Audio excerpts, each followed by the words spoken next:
أعوذ بالله من الشيطان الرجيم. بسم الله الرحمن الرحيم. قل هو الله أحد الله الصمد لم يلد ولم يولد ولم يكن له كفوا أحد.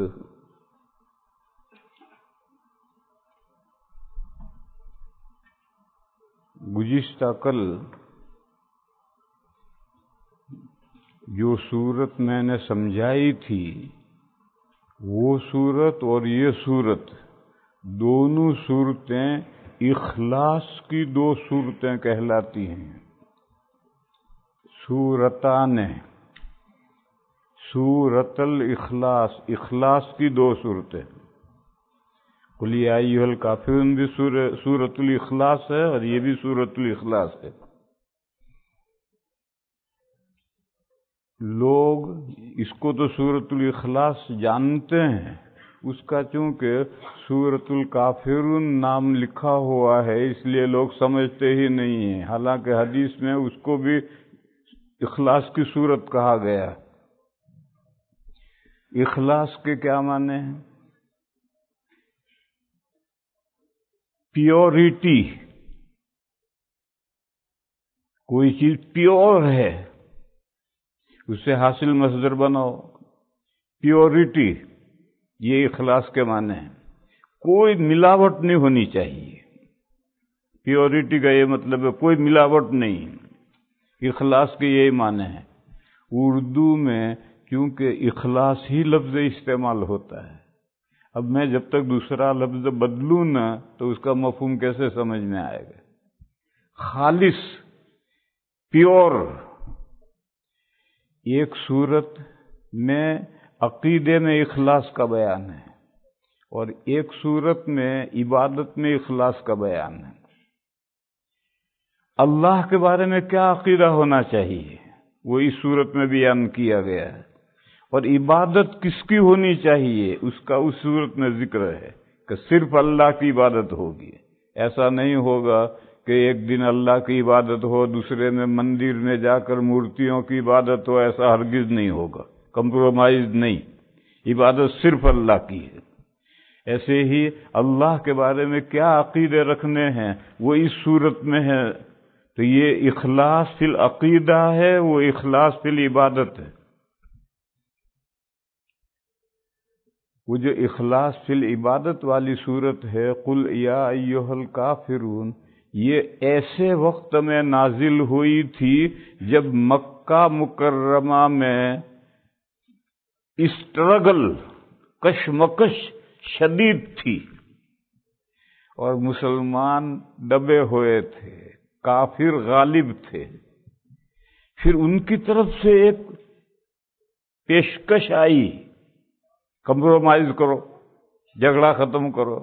ایسے موقع پہ جو دبا ہوا ہوتا ہے وہ فوراً تیار ہو جاتا ہے. ایسی صورت ہوتی ہے غالب ہو ایک مغلوب ہو، تو ایسی صورت میں مغلوب کو اگر ایسا چانس مل جائے کہ باہم کمپرومائز ہو جائے تو اس کو وہ گولڈن چانس سمجھتا ہے. لیکن صورت نازل ہوئی نہیں، کوئی کمپرومائز نہیں. لکم دینکم ولی دین، مجھے میرا مذہب، میں اپنے مذہب پر ہوں، تم اپنے مذہب پر رہو، آپس میں کوئی پھر اس کے بعد جو صورت رکھی گئی ہے اس صورت میں یہ بتلایا ہے کہ آج تو کافر غالب ہیں، مسلمانوں کا ہاتھ دبا ہوا ہے، لیکن اللہ کے اختیار میں ہے، وہ اس کا الٹا بھی کر سکتے ہیں. مسلمانوں کا ہاتھ اوپر آ جائے، کافروں کا ہاتھ نیچے ہو جائے. ایسا بھی ہو سکتا ہے.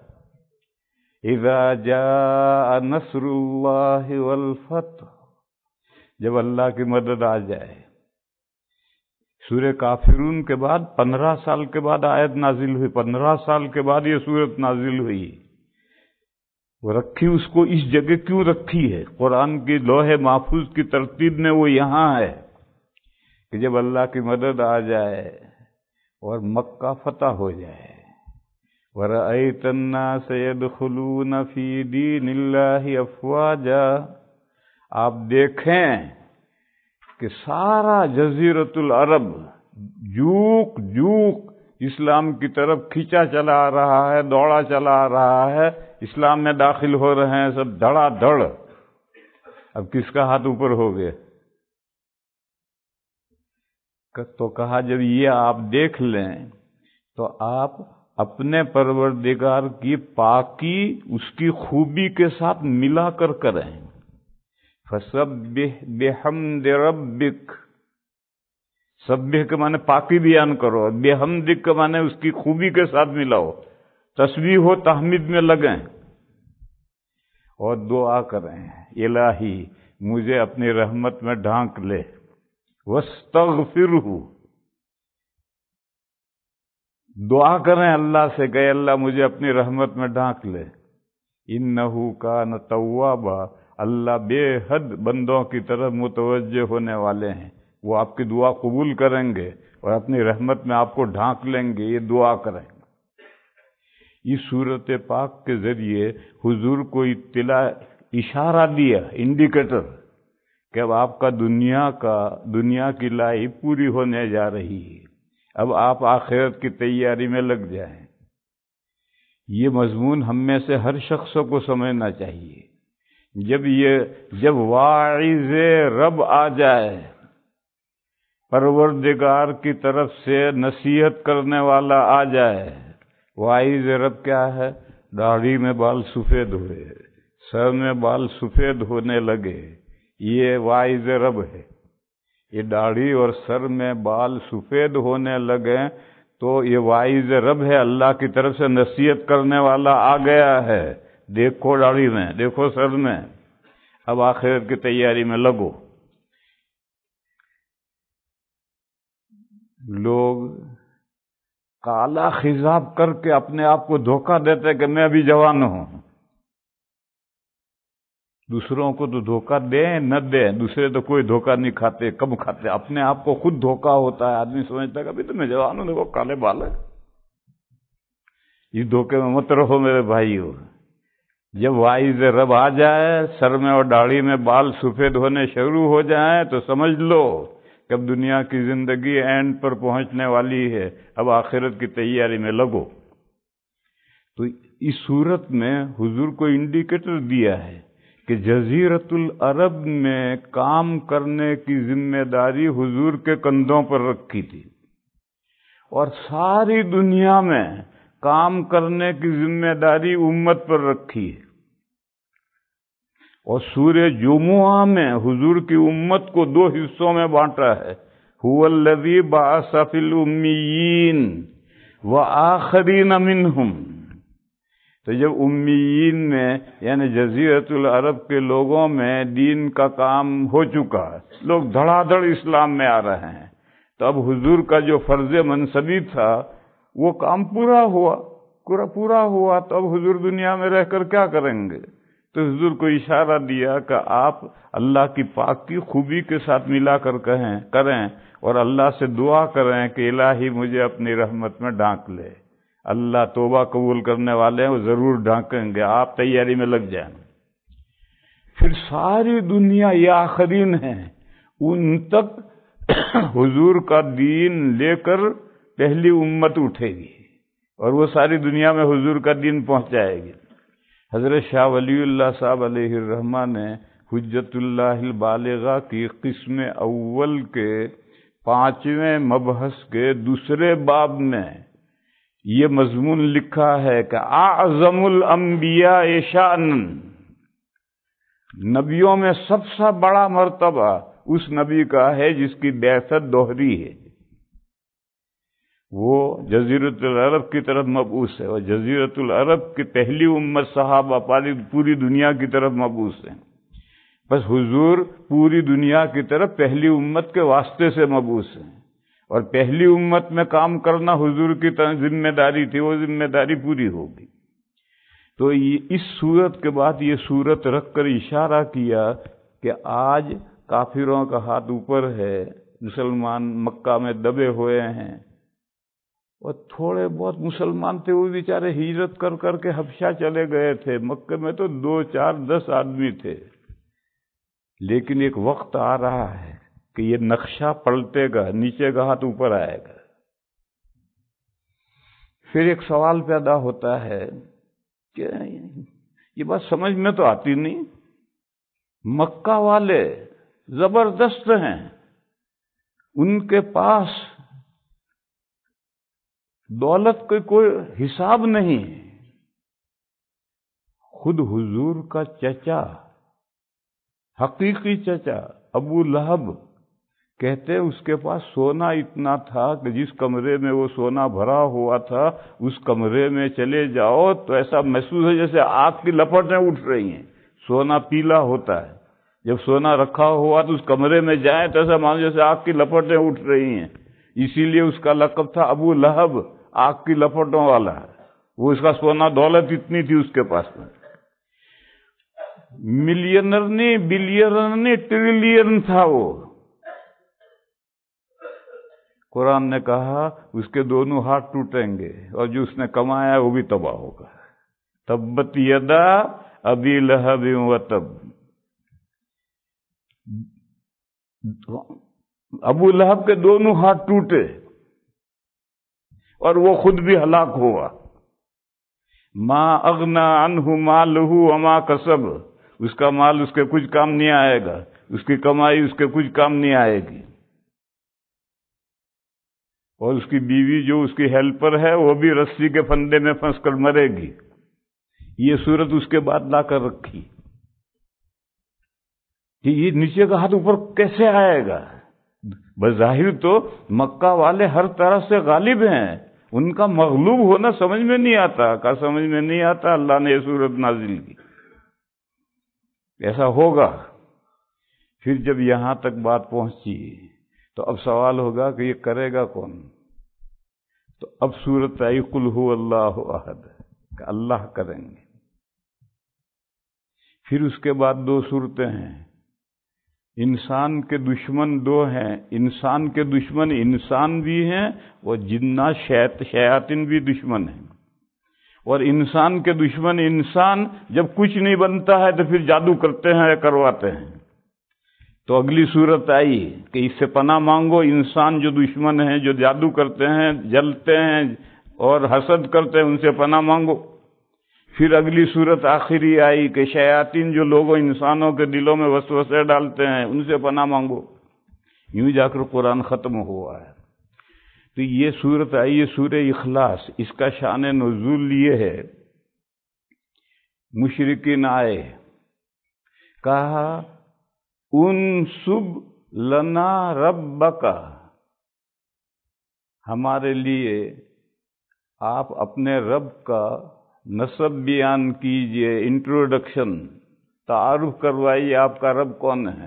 دیکھو ہندو مشرکین وہ بھی اپنی مورتیوں کو رب کہتے تھے، ان کے جو خدا تھے مورتی ان کو رب کہتے تھے، ارباب کہتے تھے، اور اسلام نے کہا الحمدللہ رب العالمین، تو وہ بھی رب اور یہ بھی رب، تو وہ آئے کہ تمہارا رب ہے کون؟ ہمارے تو یہ ہیں سب رب جن کو آپ جانتے ہو، اور آپ جس رب کو دعوت دیتے ہو وہ رب ہے کون تمہارا؟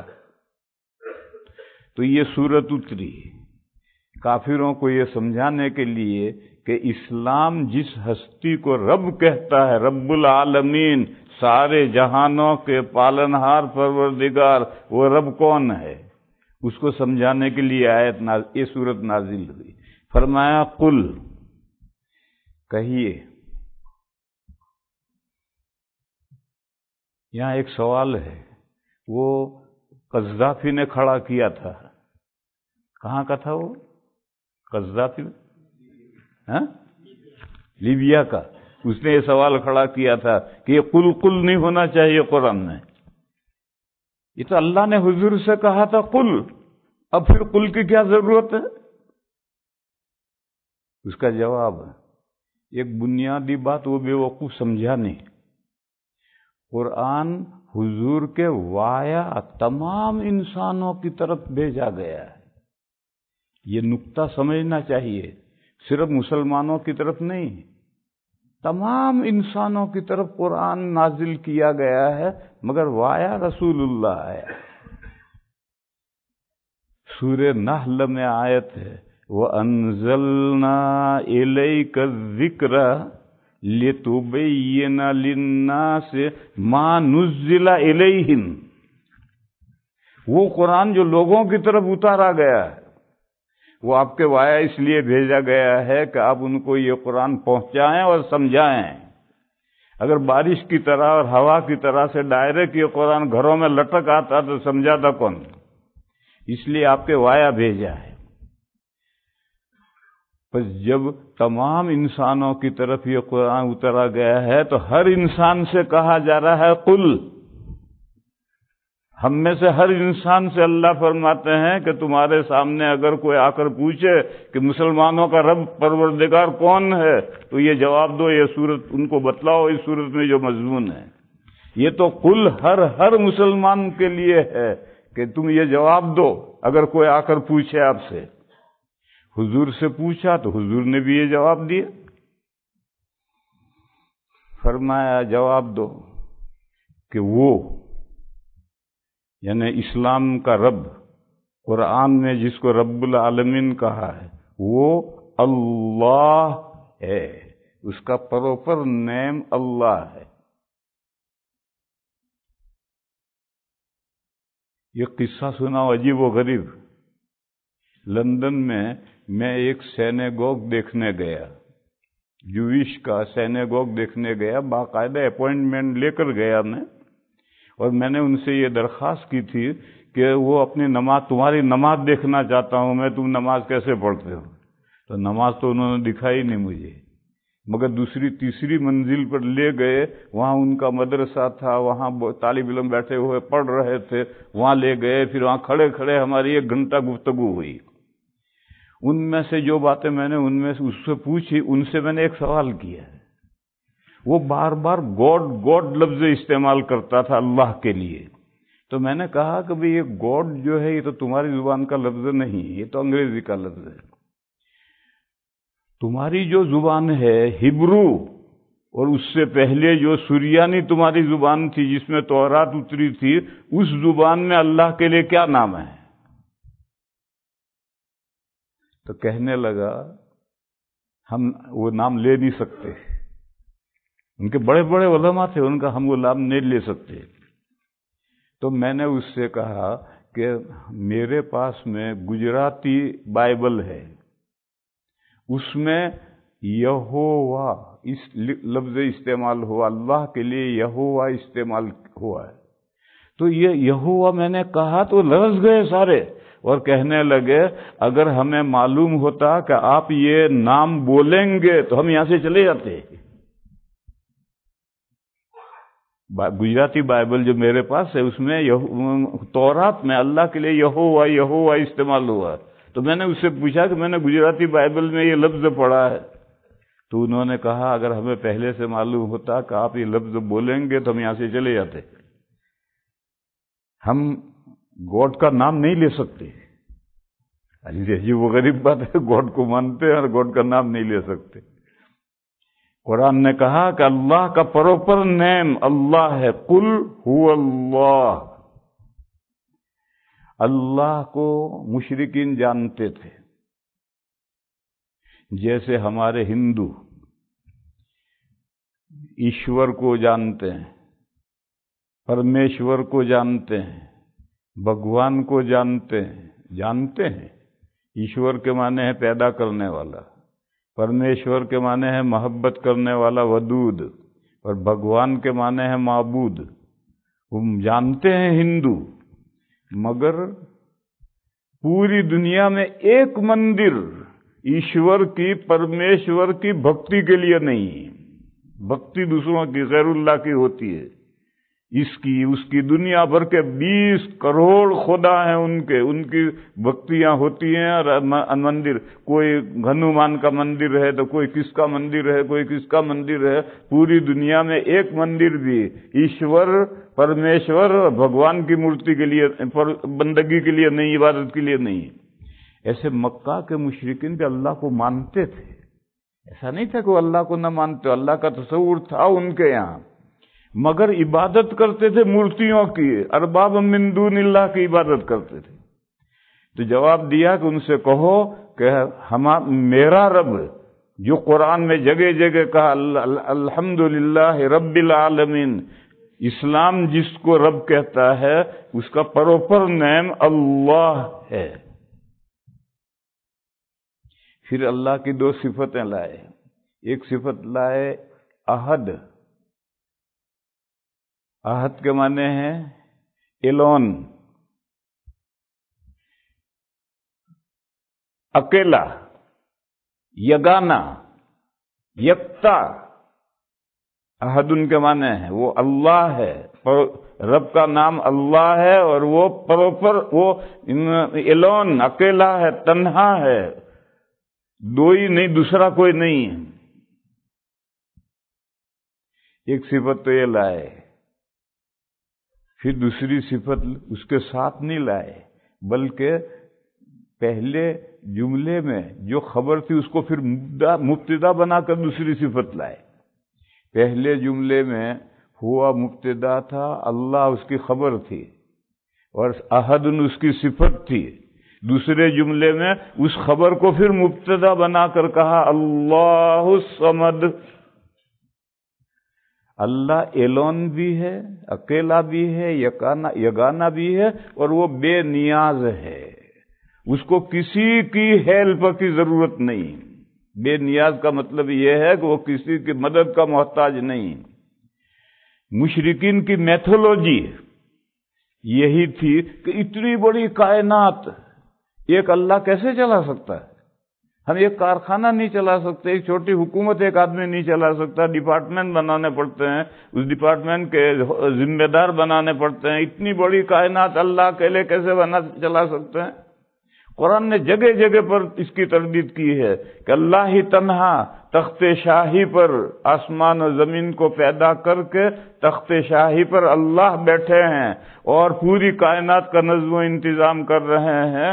تم جو سوچتے ہو وہ تو تم محتاج ہو، ضعیف ہو، عاجز ہو، اس لیے ایک آدمی کارخانہ نہیں چلا سکتا، حکومت نہیں چلا سکتا ہے۔ اللہ تعالیٰ تو بے نیاز ہیں۔ تو دوسری صفت لائے اللہ الصمد، اللہ بے نیاز ہے۔ یہاں رک کر ایک مسئلہ ذہن میں آنا چاہیے۔ کسی کے ذہن میں آ سکتا ہے کہ کائنات کے کام اللہ نے فرشتوں کو سپرد کر رکھے ہیں، تو اللہ تنہا خود کہاں کام کر رہے ہیں؟ فرشتوں کو کام سپرد کر رہے ہیں، بارش ان فرشتوں کے لیے، ہوا کے پر فرشتے الگ مقرر ہیں، موت جانے وصول کرنے کے لیے الگ فرشتے ہیں۔ تو اس کو سمجھو یہ سب نوکر ہیں، کارخانے کے نوکر ہیں، ان میں سے باس کوئی نہیں۔ اور مشرکین کی میتھولوجی یہ ہے کہ کارخانے کے نوکروں کے علاوہ کارخانے کا ایک باس ہے، بس کسی مزدور کو مالک سے کچھ، باس لفظ تو میں نے ٹھیک نہیں استعمال کیا، مینیجر ہے، اس کا وہ کارخانے میں اختیار ہے۔ اگر کوئی ملازم باس سے کوئی کام منوانا چاہتا ہے تو مینیجر کے تھرو جانا پڑے گا، ڈائریکٹ باس کے پاس نہیں جا سکتا۔ یہ جو ان کی میتھولوجی ہے یہ غلط ہے۔ باس کوئی کا مینیجر کوئی نہیں ہے۔ من ذا الذی یشفع عندہ الا باذنہ، اللہ کے یہاں کوئی اللہ کی اجازت کے بغیر سفارش نہیں کر سکتا۔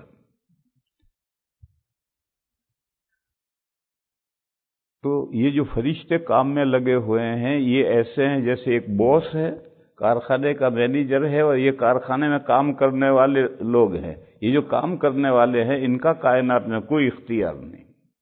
وہ کسی کے لیے سفارش کرنا چاہیں تو اجازت کے بعد سفارش کر سکتے ورنہ نہیں کر سکتے۔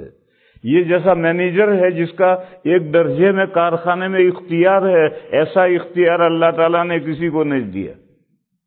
براہ راست اللہ تعالیٰ بغیر مینیجر کے خود کام کر رہے ہیں، پوری کائنات کا انتظام کر رہے ہیں۔ ہاں، کائنات میں کام کرنے والے فرشتے ہیں، وہ فرشتے ہیں، کام کر رہے ہیں، لیکن جیسے باس اور مینیجر اور کام کرنے والے، اس بیچ میں مینیجر کوئی نہیں۔ مینیجر کی ضرورت کسے پڑتی ہے؟ جو خود نہیں جانتا، سارا کام خود نہیں دیکھ سکتا، تو کارخانے کے حصے بناتا ہے، اس حصے کا مینیجر یہ ہے، اس حصے کا مینیجر یہ ہے، اس حصے کا مینیجر یہ۔ اللہ تعالیٰ تعلیم و خبیر ہیں، کائنات کے ذرے ذرے سے واقف ہیں اور قادر مطلق ہیں، ان کو کسی کا مینیجر بنانے کی کیا ضرورت ہے؟ یہ لیے دوسری صفت لائے، اللہ الصمد، اللہ بے نیاز ہیں۔ پھر عربوں کے یہاں انٹروڈکشن کنیت سے بھی ہوتا ہے، پراپر نیم کے علاوہ کنیت سے بھی انٹروڈکشن ہوتا ہے۔ جیسے حضرت ابو بکر صدیق رضی اللہ عنہ، ان کا اصل نام ہے، حضرت ابو بکر کا اصل نام ہے عبداللہ، اور ان کے والد کا نام ہے عثمان، لیکن حضرت مشہور ہے ابو بکر سے، بکر کے ابا۔ حضرت کا ایک لڑکا تھا جو پہلے سے مر گیا ہوگا، اس کا تاریخ میں نام نہیں آتا۔ عربوں میں جو پہلا بچہ ہوگا، چاہے لڑکا ہو چاہے لڑکی ہو، اس سے کنیت ہوگی۔ بکر کا باپ ابو حنیفہ، حنیفہ لڑکی کے ابا، پہلا بچہ چاہے لڑکا ہو چاہے لڑکی ہو، اسی سے کنیت رکھتے تھے۔ تو فرمایا کہ لم یلد، اللہ نے کسی کو جنا نہیں، جب جنا ہی نہیں تو ابو فلان ان کیسے ہوں گے؟ اللہ فلاں کے ابا، فلاں کے ابا کہاں سے ہوں گے؟ لم یلد، انہوں نے کسی کو جنا نہیں ہے، ان کی کوئی اولاد ہی نہیں ہے۔ بس یہ کنیت سے اگر ہم کہیں کہ کنیت بتاؤ آپ کے رب کی کیا کنیت ہے، کا کوئی کنیت نہیں، اس کا پراپر نیم ہے اللہ، اس کی کنیت کوئی نہیں ہے کہ وہ فلاں کا ابا، ایسا کنیت نہیں ہے۔ کیوں؟ انہوں نے کسی کو جنا ہی نہیں۔ یہ کنیت تو عربوں کے یہاں زیادہ رائج تھی۔ دوسری کنیت فلاں کا بیٹا، جیسے حضرت عمر کے بیٹے ہیں ابن عمر، حضرت عمر کے بیٹے، یہ ابن عمر بھی کنیت ہے۔ تو یہ کنیت بتاؤ، کہا لم یولد، وہ جنے نہیں گئے۔ جب وہ کسی کے بیٹے نہیں ہیں تو کیسے کہو گے کہ فلاں کا بیٹا؟ لہذا اس کنیت سے یا اس کنیت سے اللہ کا انٹروڈکشن نہیں ہو سکتا ہے۔ انہوں نے کسی کو جنا نہیں ہے اور ان کو کسی نے جنا نہیں۔ ٹھیک ہے کسی نے جنا نہیں ہے تو ان کا سیملر بتاؤ، ان کا ہمسر بتاؤ، ان کا مانند بتاؤ کہ فلاں جیسا، فلاں جیسا۔ سمجھاؤں میں؟ ایک بہت بڑا ادیب گزرا ہے جاہز، عربی کا بڑا زبردست ادیب ہے اور بڑا بدصورت۔ وہ اس نے ایک جگہ اپنی کتاب میں لکھا ہے کہ مجھے کبھی کسی نے شرمندہ نہیں کیا، ایک بڑھیا نے مجھے شرمندہ کیا۔ ہوا ایک، میں راستے میں جا رہا تھا، ایک بڑھیا کھڑی تھی، اس نے مجھ سے کہا پلیز 1 منٹ کا کام ہے میرے ساتھ آئیے۔ تو میں سمجھا بیچاری بڑھیا ہے، کوئی اس کا کام ہوگا، میں اس کے ساتھ ہو گیا۔ تو ایک دکان پر لے گئی، فوٹوگرافر کی دکان تھی۔ اس زمانے میں کوئی کیمرے فیمرے تو تھی نا، جس کا فوٹو کھینچنا ہے اس کو سامنے بٹھاتے تھے اور فوٹوگرافر برش لے کر اس کو دیکھتا تھا، لکھتا تھا۔ 10 منٹ میں فوٹو تیار، لے سیم برش سے سامنے بٹھا کر کے فوٹو بنائے جاتے تھے۔ تو ایک فوٹوگرافر کی دکان پر مجھے لے گئی اور لے جا کر کہا ایسا، اور یہ کہہ کر بڑھیا چلی گئی۔ اب وہ کہتا میں کھڑا کہ کیا کہا بڑھیا نے؟ بھئی یہ کہا کہ ایسا۔ تو میں نے دکاندار سے پوچھا کہ یہ بڑھیا کیا کہہ کر گئی؟ کہنے لگا کہ بڑھیا میرے پاس آئی تھی اور اس نے کہا کہ مجھے شیطان کا فوٹو چاہیے۔ تو میں نے اس سے کہا کہ میں نے شیطان کو دیکھا نہیں، کیسے فوٹو بناؤں؟ وہ 2 آپ کو لائی کہ ایسا۔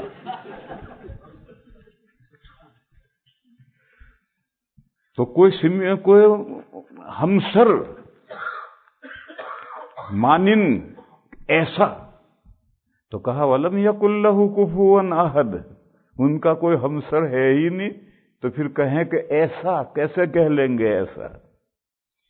یہ اللہ کے بارے میں بنیادی عقیدے ہیں کہ جس ہستی کو اسلام رب کہتا ہے، جس کو سارے جہانوں کا رب بتاتا ہے، اس کا پروپر نیم اللہ ہے، وہ ایلون ہے، بے نیاز ہے، اس کے کوئی اولاد نہیں ہے، وہ کسی کی اولاد نہیں ہے، اور اس کا کوئی ہمسر نہیں ہے کہ ایسا لیس کمثلہ شیء، اس کے مانند کوئی چیز نہیں ہے۔ یہ عقیدہ رکھنا، یہ اخلاص فی العقیدہ ہے۔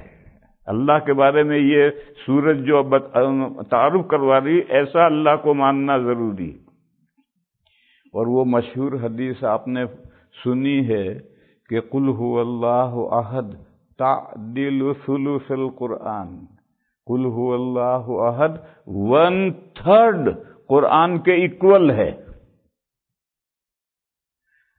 بس حدیث کے الفاظ یہ ہیں تعدل ثلث القرآن۔ کیا مطلب؟ ایک مطلب جو آپ حضرات سنتے رہتے ہیں کہ ایک مرتبہ قل هو اللہ احد پڑھو تو 1/3 قرآن پڑھنے کا ثواب ملتا ہے۔ فضائل کی کتابوں میں حدیث کا یہی مطلب لکھا ہے، اور عام طور پر علماء یہی مطلب بیان کرتے ہیں کہ ایک مرتبہ قل هو اللہ پڑھو تو 1/3 قرآن کا ثواب ملتا ہے۔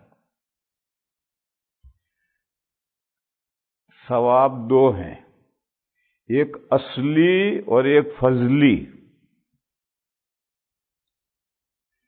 جب اس طرح کا مقابلہ کیا جائے تو ایک طرف سے اصلی لیں گے، ایک طرف سے فضلی لیں گے۔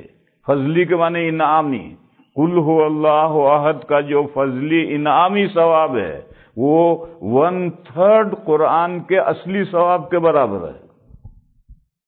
اس طرح سے موازنہ کیا جاتا ہے۔ اور کوئی شخص 1/3 قرآن پڑھے تو اس کا جو انعامی ثواب ہے وہ تو کہیں زیادہ ہے۔